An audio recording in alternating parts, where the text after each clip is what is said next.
AI now lets people with imagination, but no game development background, build playable games faster than ever.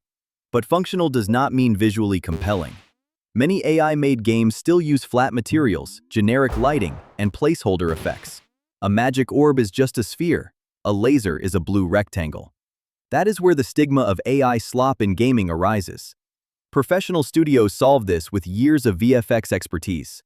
My project helps aspiring developers narrow that gap by automating complexities in game engines like Unreal Engine, so they can focus on imagination, ship faster, and move closer to professional visual standards. So, let's see it in action. Let's say you are imagining a spell like this. You will first go to ChatGPT and generate a reference image for it. Next, you will give Codex the reference image, together with your prompts of the effect description. Codex GPT 5.6 Sol will then analyze the image and your request, and query a knowledge graph for related principles and concepts that would be relevant for this scenario. GPT 5.6 in Codex then uses what it queries to guide it in its artistic decision-making on how the visual effect should be built in Unreal Engine, using the official Unreal Engine MCP. For example, when designing the texture of the effects, Codex uses the retrieved thought process to guide it in deciding how wavy or sparse the texture pattern should be.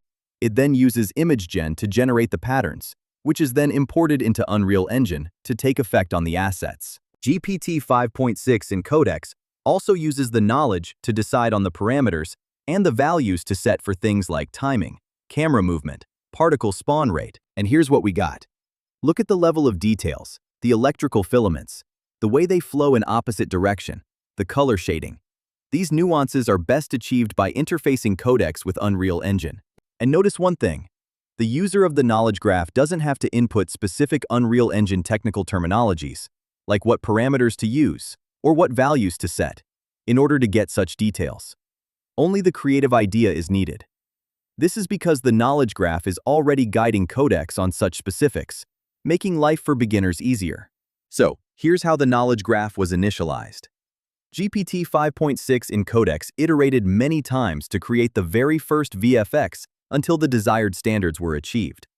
Then, it reflects on its lessons learned, its decision points, and documents them using the LLM Wiki method.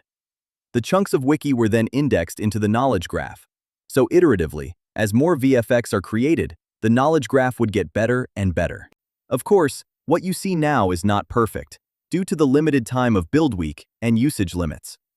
And I will continue improving on it beyond this hackathon.